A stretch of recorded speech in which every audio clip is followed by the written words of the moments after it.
नमस्कार मित्रों, चैनल आप सभी लोगों का हार्दिक स्वागत करता है। मित्रों, आज के वीडियो में हम लोग समझने वाले हैं पीठासीन अधिकारी को क्या कार्य करने हैं, किन बातों का ध्यान रखना है और क्या तैयारी आपको करनी है जिससे कि आपका मतदान बिना किसी परेशानी के पूरा हो सके। मित्रों, इससे पहले की वीडियो में हम लोग देख चुके हैं कि ईवीएम को कैसे सील करना है, लिफाफे कैसे तैयार करने हैं, पीठासीन द्वारा कितनी घोषणाएं करनी है और किस किस समय पर करनी है।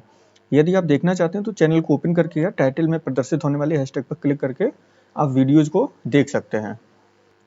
चलिए साथियों, हम लोग वीडियो प्रारंभ करते हैं। सबसे पहले में देखना पीठासीन अधिकारी के कौन कौन से कार्य हैं। इसमें नीचे हम लोगों ने ये भी लिखा है पीओ फर्स्ट को भी समझना अति आवश्यक है। क्यों समझना अति आवश्यक है उसको देखते हैं। क्योंकि पीठासीन अधिकारी के किसी कार्य में अक्षम होने की दशा में पीओ फर्स्ट पीठासीन के दायित्वों का निर्वहन करता है। इसलिए पीठासीन के समस्त कार्यों को पीओ वन को भी समझना बहुत आवश्यक है। फर्स्ट नंबर पे क्या आता है, पीठासीन अधिकारी व पीओ फर्स्ट को ईवीएम मशीन को ओपन करना, चेक करना, सील करना, चालू करना इत्यादि कामों को पूरी तरीके से समझ लेना। जब आपकी ट्रेनिंग होगी तब आप देख सकते हैं, या मैंने वीडियो भी बनाई ईवीएम के ऊपर, जो बीयू सीयू इसको चेक करना, ओपन करना, सील करना, समस्त इंफॉर्मेशन उसमें आपको मिल जाएगी। आप चैनल के बॉक्स में जाकर देख सकते हैं, सारे वीडियोज आपको मिल जाएंगे। सेकेंड नंबर पे आपको देखना है मतदान के दिवस के एक दिन पहले समस्त फॉर्म्स को एक बार देख लें कि मतपत्र लिखा हुआ डायरी अन्य में क्या क्या फिल करना है, उसको एक पेज में नोट कर लें और उसको कलेक्ट करते जाएं। यानी उसमें जो भी इंफॉर्मेशन हमें फिल करनी है उस सारी इंफॉर्मेशन को हम लोग एक दिन पहले से ही एक नोट पैड आपको बनाना पड़ेगा। उसमें सारी इंफॉर्मेशन एक पेज में आप नोट डाउन करते चले जाएं, जिससे कि आपको दूसरे दिन जब आपको ये चीजें भरनी है तो आप वहां से पुट करके आराम से वो सारी डिटेल भर सकते हैं। चलिए आगे बढ़ते हैं। यहाँ पे हम लोगों को देखना है मतदान प्रारंभ के एक दिवस पूर्व कौन कौन से कार्य करना है। सबसे पहले हम लोगों को मतदान सामग्री को लेना है, उसका मिलान करना है। चेकलिस्ट के माध्यम से आपको वहां पर मिलेगी, वहां से आप लोग मिलान कर लेंगे। सेकंड नंबर पे आता है ईवीएम को कलेक्ट करेंगे, उसका सीरियल नंबर को मिलान करेंगे और उसके सीरियल नंबर को अपने नोट पैड पर नोट कर लेंगे। जितनी भी आपको पेपर सील टैग जितने भी आपको मिले उन सभी का पेपर, उनका जो क्रमांक है वो हम लोगों को नोट कर लेना है। ईवीएम की सत्यता का प्रमाणन अवश्य कर लेंगे। ये कैसे करना है, आपको मशीन चालू करके देखना है कि आपने जितने वोट उसमें डाले हैं वो इरेज हो रहे हैं या नहीं हो रहे हैं। इसमें आप ये भी अवश्य देखेंगे कि जिस कैंडिडेट को आप वोट डाल रहे हैं वो कैंडिडेट उसी में ही शो कर रहा है या नहीं कर रहा है। ये आपको सिर्फ इसकी सत्यता का प्रमाण देखना है। थर्ड नंबर पे आता है यदि आपको मशीन में कोई दिक्कत लगती है तो आप अपनी मशीन को बदल सकते हैं। फिफ्थ नंबर पे आता है मतदान स्थल पर पहुंचकर समस्त लिफाफों के कवर को फिल करना। यानी जितने भी आपको लिफाफे मिले हैं उनके कवर पर जो नेसेसिटी थिंग्स हैं, जैसे मतदान दिवस की तारीख हो गई, मतदान स्थल हो गया, आपकी बूथ संख्या कितनी है, या जो भी संसदीय क्षेत्र होता है या विधानसभा निर्वाचन क्षेत्र होता है उसको आपको फिल पहले से ही कर लेना है। और लिफाफे के ऊपर जो टाइटल है हम लोगों को लिखना है वो टाइटल अवश्य लिखें, एक दिन पहले ही हम लोग लिख के रख लें। इसका सबसे बड़ा फायदा ये है कि जब दूसरे दिन आप लोग मतदान करवाएंगे तो आपके पास जो सामग्री होगी उसको यथा स्थान पर आप यथा जो उसका लिफाफा होगा, निर्धारित लिफाफा होगा, उसमें आप आसानी से उस सामग्री को उठाकर उसमें आपको सिर्फ रखने का काम रह जाएगा। 6 नंबर पे आता है आपको मिले समस्त फॉर्म को अलग अलग स्टेपल व एक साथ कर लीजिए।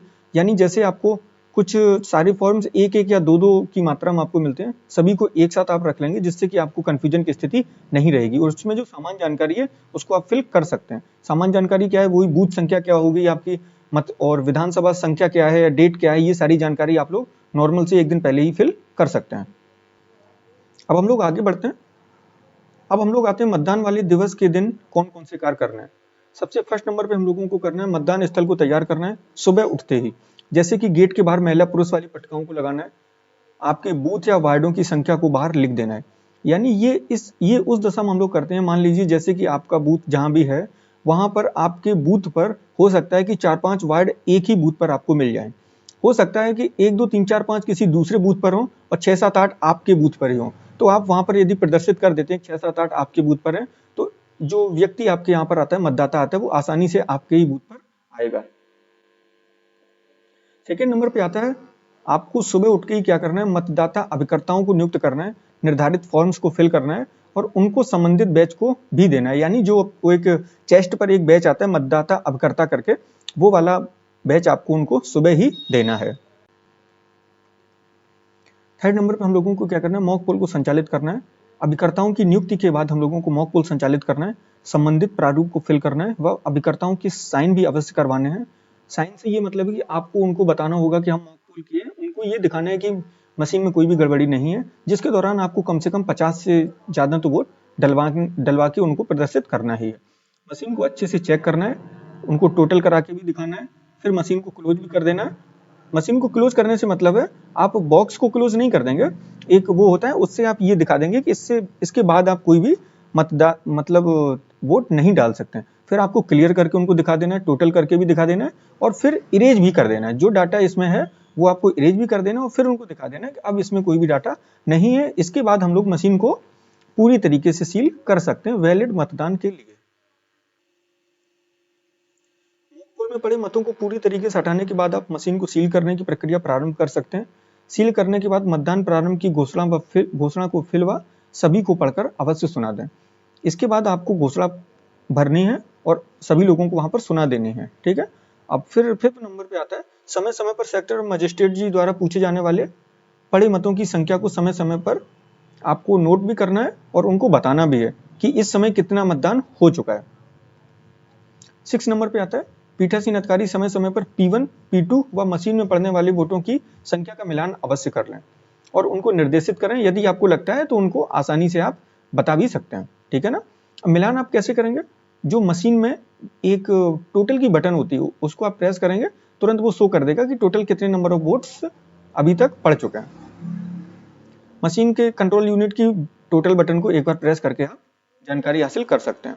नंबर 8 पे आता है, समस्त प्रपत्रों को उसके निर्धारित लिफाफों में समय मिलने पर पूर्ण करके रखते जाएं। इसमें क्या करना है आपको, जितने भी आपको प्रपत्र मिले हैं सभी को एक क्रम में लगा लेना है, ठीक है। और उनको जितने भी लिफाफे आपको हैं, आपने सभी के लिफाफों के ऊपर टाइटल लिख दिया है, ठीक है। तो आपको मालूम है कि और जो इससे पहले वाला निर्धारित प्रपत्रों वो लिफाफों वाला हम लोगों ने वीडियो बनाया है, आप उस वीडियो में देख सकते हैं लिफाफों को किस प्रकार से तैयार करना है। आप चैनल को ओपन कीजिए या जो आपको टाइटल बॉक्स में हैशटैग शो कर रहा है, हैज बेसिक शिक्षा विद रजत, उसमें आप टैप कीजिए, डायरेक्ट आप वीडियोस तक पहुंच जाएंगे। इसमें आप P1 और P2 को जो भी एक मतदाता पर्ची मतदाता रजिस्टर वाला जो है वो आप P2 को दे सकते हैं लिफाफा, और जो मतदाता निर्वाचक नामावली उसको रखने के लिए आप लिफाफा P1 को पहले से ही दे सकते हैं। शुरू से नहीं, बीच में जैसे आपको लगता है जैसे 3-4 बज जाते हैं तब आप उनको दे सकते हैं। अब देखिए, अब आती है जिस लिफाफे में आपको लगता है कि इसमें कुछ भी नहीं हमें रखना है, तो वो हमें खाली नहीं रखना है, उसके अंदर भी हमें एक पर्ची में लिखना है कि विवरण शून्य है। एक पर्ची में आपको लिखना है विवरण शून्य, वो पर्ची उसके अंदर डाल देनी है, फिर आपको उसको पेस्ट करके रख देना है। अब देखिए, आपने सारी प्रक्रिया वहां पे कर लेते हैं। अब आपको मतदान के अंत की घोषणा करनी है, वो आपको फिल करनी है, और मशीन को क्लोज करने की घोषणा भी फिल करनी है, जिसमें कि सभी के साइन हस्ताक्षर वहां पर जितने भी लोगों के होते हैं मतदान अभिकर्ता वगैरह, उन सभी के साइन हस्ताक्षर वहां पर नोट करवाने हैं। मतदान अंत की घोषणा के पश्चात आपको वहां पर मतपत्र लेखा तैयार करना है, पीठासीन की डायरी फिल करनी है। आपको ट्रेनिंग में बताया भी जाएगा कि एक प्रति हो सकता है आपको मतदाता अभिकर्ताओं को मतपत्र लेखा की उपलब्ध करानी होती है। ये सब काम आपको बहुत ही आराम से करने, जल्दबाजी में नहीं करने। कोई भी गलती होने की जरा सी भी गुंजाइश आपको नहीं छोड़नी है। अब आपको क्या करना है, समस्त लिफाफों को एक साथ आप रख लीजिए, अपने कंट्रोल यूनिट बैलेट यूनिट को आप सील कर लीजिए आराम से। जिस सील करने के लिए भी एक वीडियो बनाया हुआ है, आप हैशटैग के माध्यम से या चैनल की वीडियोज में देख सकते हैं। फिर समस्त लिफाफों को आप क्रम में रखते हुए आसानी से सामग्री को जमा कर सकते हैं। उम्मीद करता हूँ साथियों आप लोगों को ये वीडियो बहुत ही हेल्पफुल लगा होगा। अगर समझ में आया तो प्लीज़ वीडियो को लाइक कीजिए, शेयर कीजिए और सब्सक्राइब कीजिए, या कभी भी पहुंच बनाने के लिए आप इस हैशटैग का उपयोग कर सकते हैं। थैंक्स फॉर वॉचिंग साथियों, मिलते हैं नेक्स्ट वीडियो में।